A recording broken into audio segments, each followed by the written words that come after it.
Saya sendiri ngalamin begitu pas di dalam pura itu, nah suasananya beda banget. Dan itu pernah juga sampai beberapa tahun lalu itu ada temen juga sama, dia pacaran sama orang Hindu. Dia juga cerita, iya loh kalau kita masuk ke dalam pura itu auranya beda banget, dia bilang gitu. Itulah kesulitannya ya. Betul. Yang saya perhatikan memang seperti itu. Pembinaan setelah kita di Sudi Wadani untuk orang-orang seperti saya dan ibu itu kurang. Sedikit sekali. Betul. Ya nggak ada lah, hampir tidak ada ya Bu ya.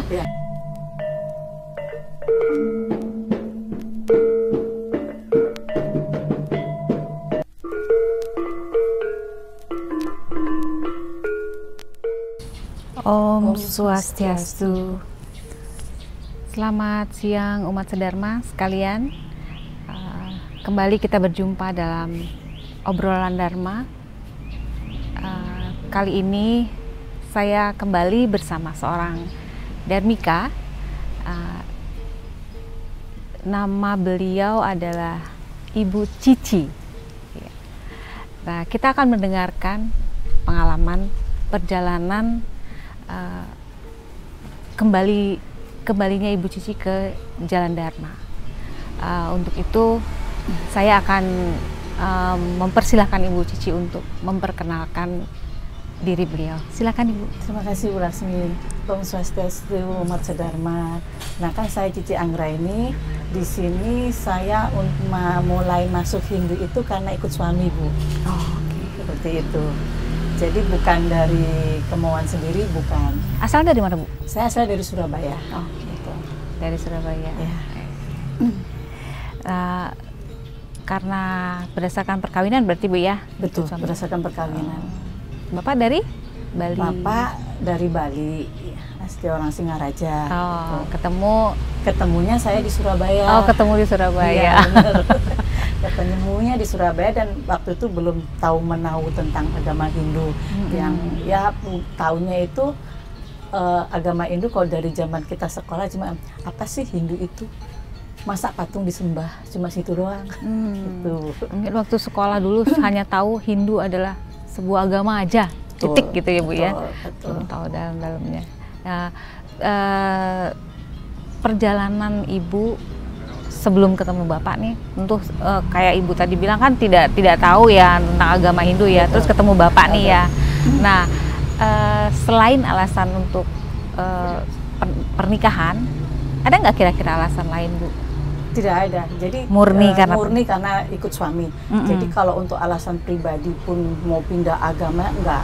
Nah saya dulu Muslim gitu kan, dari Muslim kalau untuk pindah ke agama enggak ada. Cuma waktu karena kenal dengan suami, terus pernah nih sangat langsung kita jalan bareng. Dia ngantar saya waktu itu mau sholat maghrib, diantar juga. Nah dia juga mau ke puranya itu daerah Kejeran gitu kan.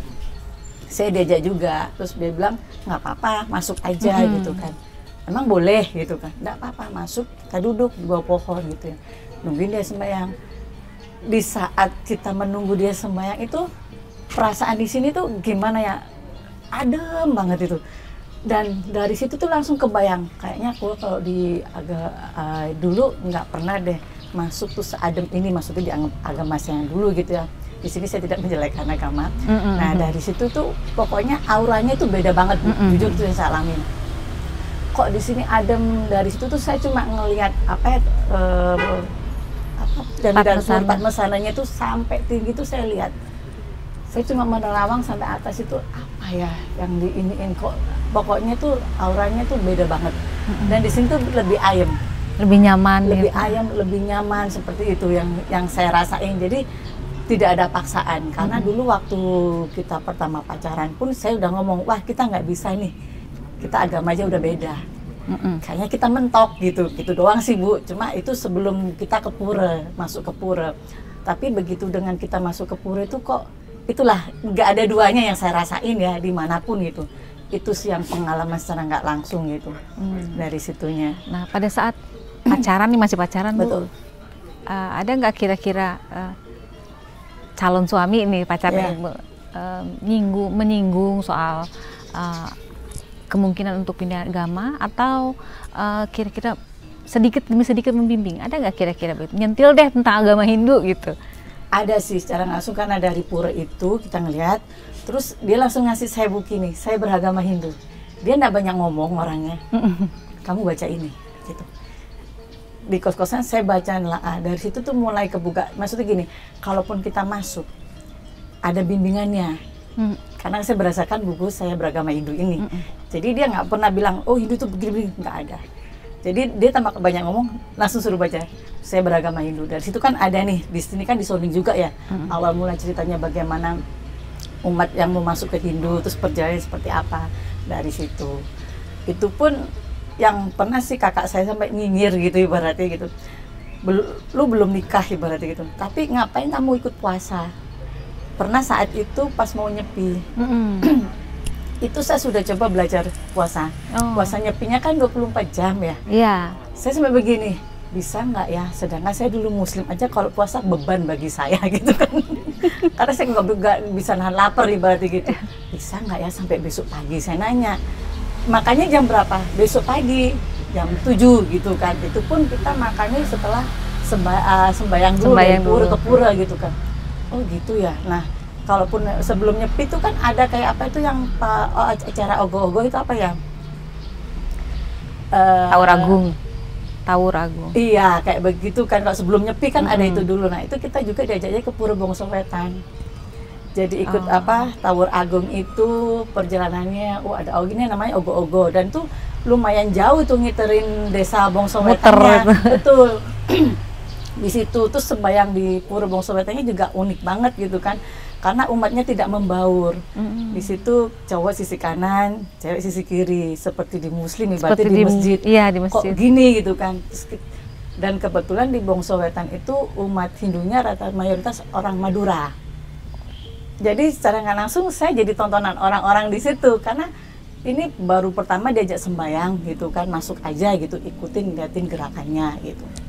Dari situ jadi diamatin. Akhirnya suami saya minta izin beliau, maaf saya maksudnya pacar saya belum paham gitu kan, boleh nggak saya dampingin. Jadi dia mundur ke belakang untuk dampingin saya, untuk nuntun. Selesai acara sembahyang itu baru kita yang acara ogoh-ogoh itu kan. Oh, tradisinya seperti ini, berawalnya di situ. Terus ikut nyepi. Ya astungkara loh, mungkin saya niat ya mau ngerasain. Mungkin haus aja yang saya rasain, tapi lapar saya bisa bertahan sampai besok paginya. Terus dia langsung ajak saya ke Pura Kenjeran. Di situ. Itu pun terus nanti makan nggak boleh minum dulu. Nanti kita sesudah sembahyang, itu kan ada tuh ngetisin air tirta. Itu yang pertama kita minum. Oh gitu. Dan nggak tahu ya, besok nggak betah lapar. Tapi itu astungkara sampai jam 7:30-8 itu baru kita benar-benar buka puasanya di situ. Dan nanti tulis ya, karena saya niat gitu kan. Jadinya semuanya lancar. Ada di situ. Oh, lu belum masuk Hindu ngapain ikut? Ya, nggak apa-apa, itu aja sih. Maksudnya kesampingan orang ngomong kan dari diri sendiri ya udah niatnya seperti itu. Yang sih. penting hati, ada niat tulus, itu yang akan membantu, sangat membantu. Betul, pengalamannya di situ. Iya, ya, jadi dari keseluruhan cerita Ibu tadi tidak ada paksaan sama sekali kan? Tidak ada, karena saya sendiri ngalamin begitu pas di dalam pura itu, suasananya beda banget. Dan itu pernah juga sampai beberapa tahun lalu itu ada temen juga sama, dia pacaran sama orang Hindu, dia juga cerita, iya loh kalau kita masuk ke dalam pura itu auranya beda banget, dia bilang gitu. Apa yang kamu rasain? Nyaman, damai, sama berarti gitu. Sama seperti saya.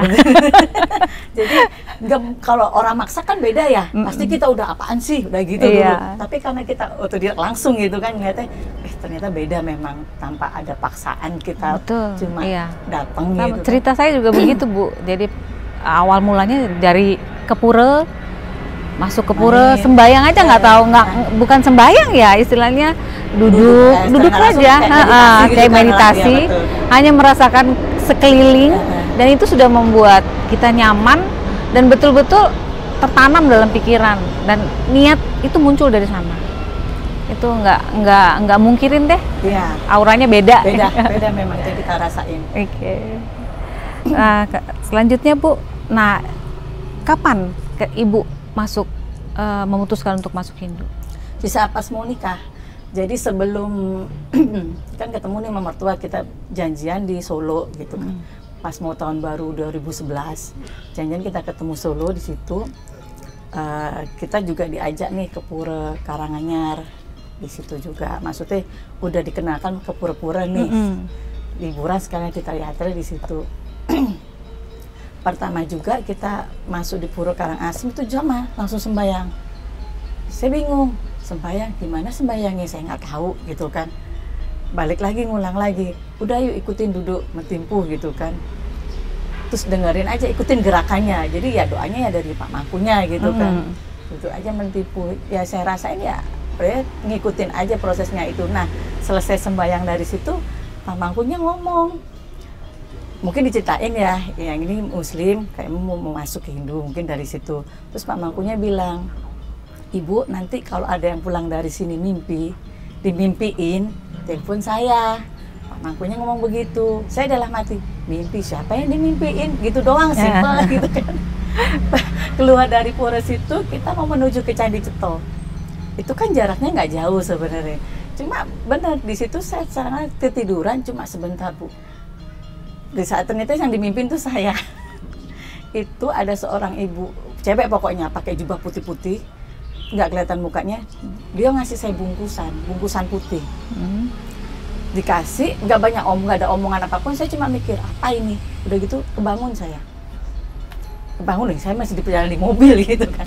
Nah, akhirnya saya ngomong ke papa mertua kan, ngomong, Pak ini loh, Anggi di mimpi ini kasih bungkusan. Coba telepon Pak Mangku. Teleponlah papa ke Pak Mangku gitu kan. Pak Mangku aja jawab Astungkara. Ini artinya sudah disetujui sama Tuhan Maha Esa gitu. Maksudnya enggak, kalaupun misalnya Angginya nanti tetap pindah itu sudah disetujuin gitu loh ibaratnya. Dan jadi itu ibaratnya dikasih berkat itu sudah di ACC ya kasarannya gitu. Sudah di ACC disetujuin kalau kamu boleh pindah ibaratnya. Masih berpikir, ayo udah nah, jalanin aja gitu. Dari situ berproses terus langsung Sudiwadaninya juga pas mau pawiwahan itu. Jadi saat jadi berbarengan juga, ya biasanya. Jadi pas begitu. mau nikah Sudiwadani dulu pawiwahan terus metata jadi satu semua. Iya. Itu prosesnya. Tahun berapa itu, Bu? Saya nikah tahun 2011. Dan itu pun di Bali kan nikahnya. Dan penduduk di sana itu mengira saya orang Bali. Tinggalnya di Bali, di Denpasar mana? Oh maaf Bu, saya orang Surabaya. Enggak, Bali, ngotot gitu. Dari mana? Saya cuma mikirnya seperti itu. Bukan Bu, saya orang Surabaya. Oh beneran orang Surabaya, beneran gitu. Bukan orang Denpasar atau orang mana gitu. Baru mereka percaya gitu kan. Jadi setiap tetangga di situ datang mesti nanyanya, tinggalnya di Denpasar mana gitu. Dikira Bali beneran. Dilihat dari mana gitu. Seperti nah, itu. Waktu kan sebelum memutuskan untuk menikah, pasti kan ada urun keluarga nih, Bu. Betul. Nah, mengetahui ibu mau masuk Hindu, reaksinya seperti apa tuh, Bu? Ibu saya cuma diem dan beliau tidak banyak bicara. Mungkin dia berpikir kalau memang itu sudah jalanmu, ibaratnya kan udah jodohmu. Karena banyak orang yang juga ngomong gitu kan, kenapa sih lu pindah gitu, termasuk teman-teman kan biasa. Nah saya yang penting ibu saya menyetujui saya jalan gitu kan. Dan Astungkara ibu saya juga nggak banyak komennya. Sudah kalau memang itu jalanmu ya udah jalani dari situ.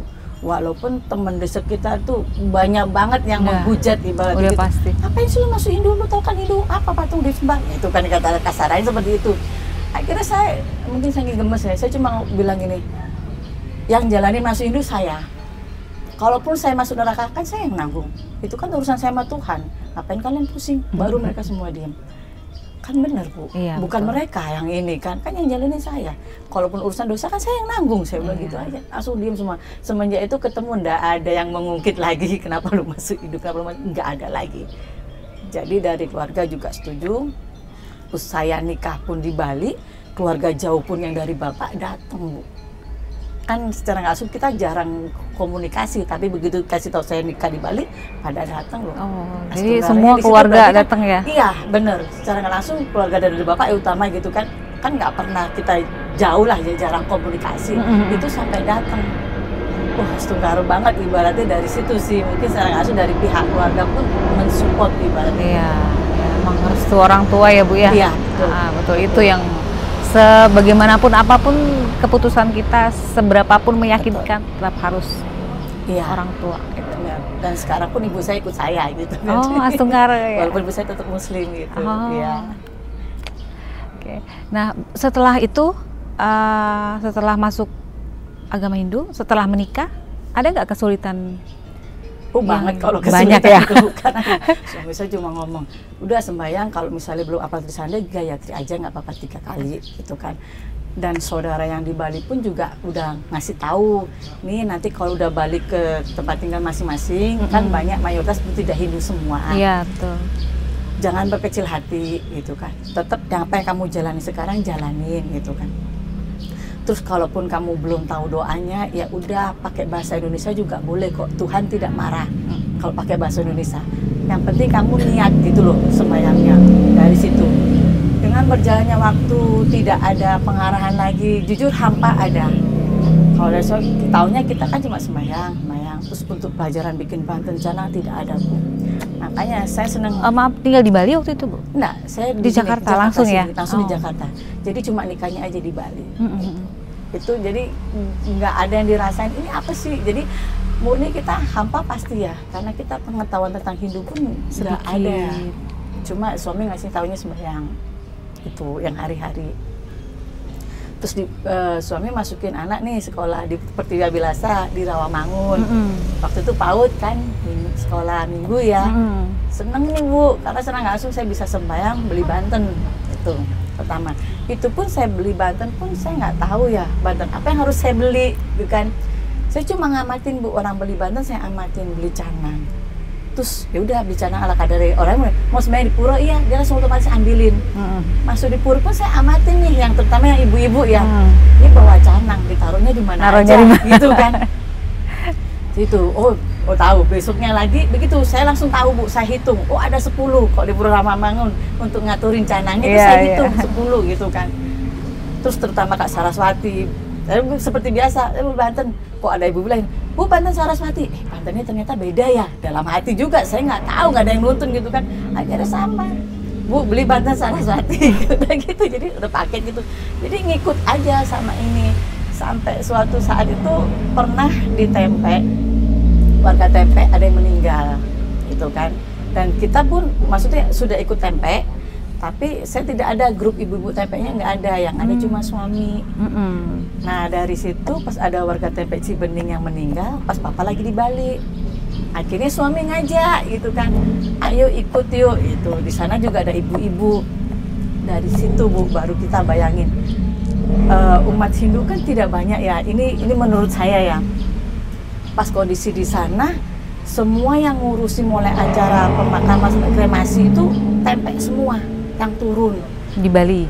Enggak, di sini Bu, di sini. Oh di sini? Warga-warga Tempe Cibening di sini itu pada turun menyerahkan semuanya ke Tempe, minta tolong bantuannya gitu kan.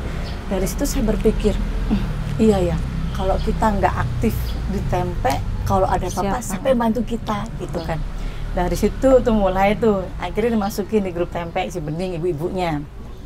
Dari situ masuk, setiap ada acara ngaya saya ikut, walaupun saya nggak tahu gitu, saya ikut pembelajaran sampai dari situ sudah mulai kekosongannya udah mulai terisi.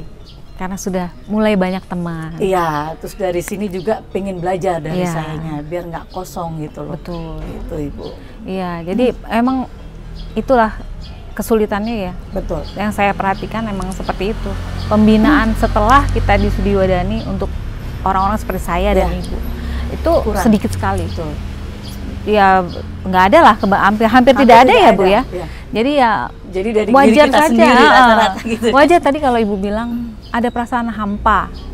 Ada saat kita merasa, aduh saya ngapain sih gitu. Betul. Saya harus ngapain gitu.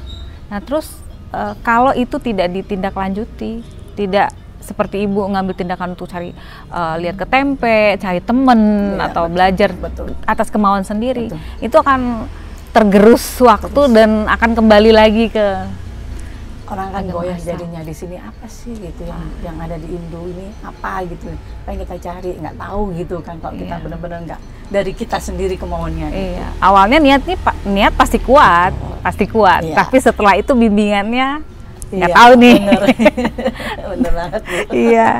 Nah setelah perkawinan lalu Ibu menjalani kehidupan sebagai orang Hindu, pasti belajar belajar dong, ada tuntutan untuk ngerti Banten atau Canang, itu kira-kira sulit nggak sih Bu untuk bikin yang kayak gitu? Jujur sulit banget Bu ya, karena kalau bikin Banten itu kan seperti orang buat seni, ya kan Bu, seperti orang buat seni. Nah dari ngayah itu akhirnya kita dari Tempe Cibening itu kita mendirikan grup Sudiwadani.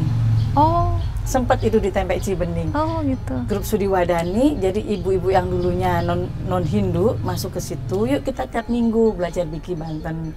Dan itu yang ngajarin Bu Putu Suasana, itu yang ngajarin Prakasai. Wah, gitu beruntung kan. sekali. Itu sempat Bu. Jadi dari situ kita bikin, walaupun saya tahu gitu kan, sampai saya ngomong bikin, Bu, kok punya saya jelek ya? Sampai Bu Putu, dia ngakuin sendiri kok punya dia jelek gitu. Iya, tapi kan itu kembali lagi ke seni ya. Kalau kita nggak tahu seni kan kaku nih bikin. Nggak apa-apa, belajar lagi. Iya, belajar. Lagi. Saking senangnya Ibu, sisa janur, siapa mau bawa pulang? Saya bawa pulang Bu, malam bikin lagi penasaran. Takut gini, saya kalau hari itu bisa, besok lagi pasti lupa. Lupa ya. Gitu kan. Sampai malam bikin lagi, kakak tidur. Ya hasil kreasi nih saya foto. Sampai di saudara di Bali juga, hebat tante, kita aja nggak pernah belajar bikin canang gitu. Pernah juga ada yang komen seperti itu. Jadi setiap kalau ada ngayah, sebisa mungkin saya ikut Ibu. Karena kan saya tiap hari kerja, dan kalau bikin canang itu kalau kita nggak ngulang-ngulang, pasti saya lupa. Betul. Makanya kan ribet sebenarnya bikin canang itu. Apalagi kalau pakai yang noise sekali. Kalau kita lihat di Bali ya Bu ya, betul. Kan setiap hari itu upekara pasti berjalan, betul. Canang, betul. Banten setiap hari, setiap waktu. Makanya udah wajar lah kalau mereka. Benar. Kita juga bisa begitu asal mau belajar. Betul sekali. Nggak bisa solusinya Bu, beli. Betul. Solusinya beli. Nah Bu, siapa yang membimbing Ibu selama ini untuk benar-benar sedikit memahami tentang agama Hindu darinya nol ya Bu ya? Mungkin sekarang udah ada pengetahuan, pasti banyak gitu kan. Yang bertambah di dalam diri Ibu, siapa yang membimbing? Ya, saya makan itu. Selain suami ya? Ya, selain suami itu tadi Bu, kita masuk di grup Tempe Cibening itu. Dari situ kan lingkungan ngayah kan ketemu, kita nggak tahu nanya itu kan. Dari situ pembelajarannya sebenarnya. Kalau kita nggak rajin di tempe, pasti kita nggak akan ini. Iya. Karena itu ngalamin banget ya. Biasanya kalau grup tempe itu kan pasti siap dimanapun ada yang meninggal kan pasti membaur nih. Apalagi saya udah masuk di WHDI diajak di situ. Oh. Itu benar-benar ngerasain gini Bu. Kita kalau ada yang meninggal kan, yuk kita ke Cilincing. Krematorium ya di situ. Pernah itu yang meninggal suaminya Hindu, istrinya dari Manado waktu itu. Nah, yang meninggal kan suaminya. Ada ibu satu nih ngomong begini, bisa ngamatin nggak? Coba. Yang meninggal suaminya, sama-sama seperti kita nih kita kan bukan orang Hindu. Kebayang nggak sih nanti kita di Balinya jadi bagaimana? Dari situ sempat mikir Bu, saat itu juga di situ. Iya juga ya, kalau kita nggak benar-benar tidak mengikuti organisasi di tempe ibaratnya gitu. Kalau ada apa-apa dengan kita nggak minta sebenarnya. Cuma kita langsung berpikir panjang, siapa yang bantu kita? Dari situ kerasa banget itu Bu.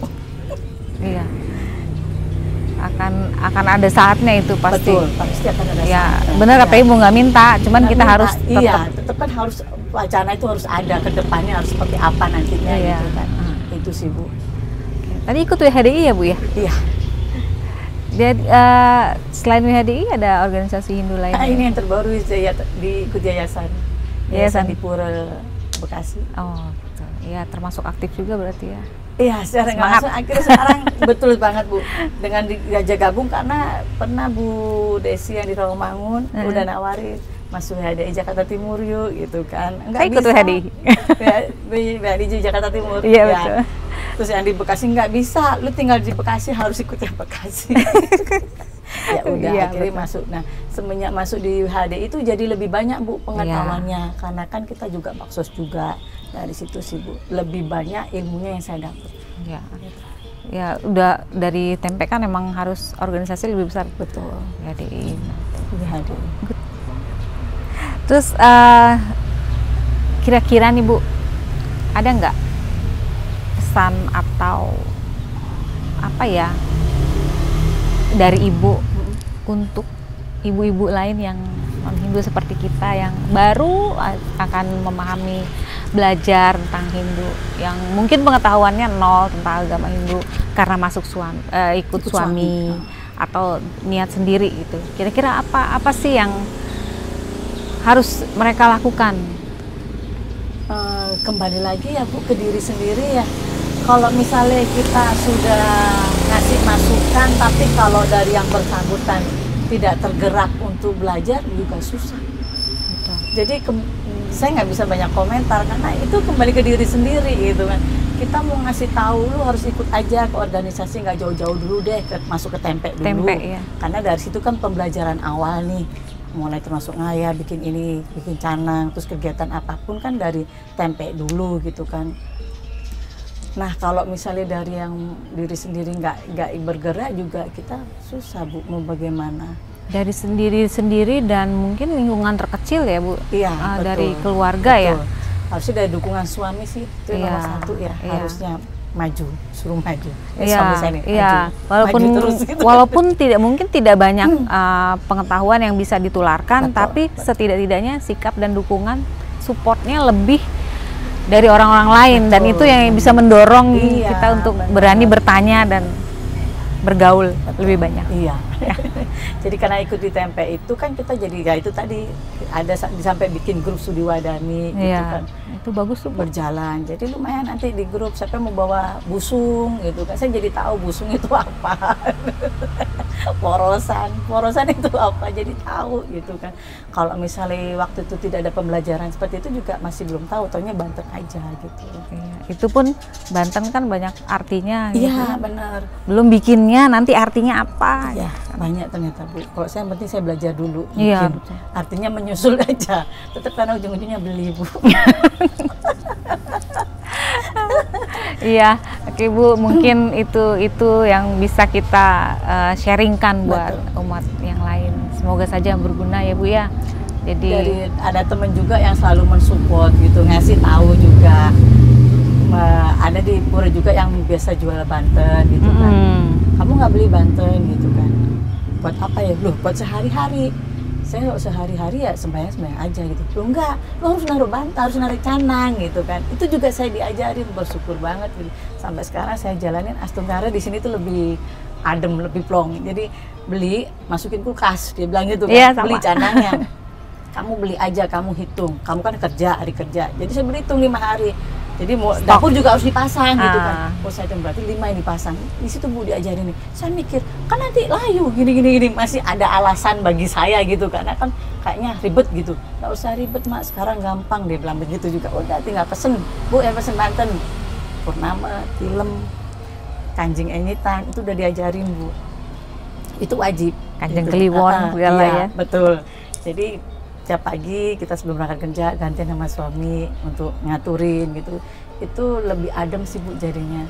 Sampai sekarang masih berjalan seperti itu. Iya, memang harus. Ya, dari kita sendiri mau belajar. Berusaha ya Bu ya. Betul. Kalau enggak siapa lagi lah. Benar Bu. Ya. Jadi di sini udah kekosongan itu mulai terisi. Astungkara. Baik. Saya rasa cukup ya Bu ya. Nah, mungkin lain kali nanti kita bisa ngobrol-ngobrol lagi. Boleh, gitu. Bu. Baik umat Sedharma, itulah tadi pengalaman dan perjalanan Ibu Cici Anggraini menjadi Hindu atau Dharmika. Semoga saja perjalanan beliau dan pengalaman-pengalaman beliau bisa menjadi acuan atau setidaknya ada tempat untuk pengalaman orang lain berkaca bagaimana menyikapi hidup dan bagaimana menghadapi apa keputusan yang sudah kita ambil. Tidak hanya melakukan lalu lepas. Tidak hanya menyandang Hindu. Ya, iya, tidak hanya menyandang Hindu saja. Setelah itu harus menjalaninya juga. Luar dalam ya Bu ya. Iya, betul. Baik, kiranya kita tutup dengan Paramasanti Bu. Ya, okay. Om Santi Santi Santi Om.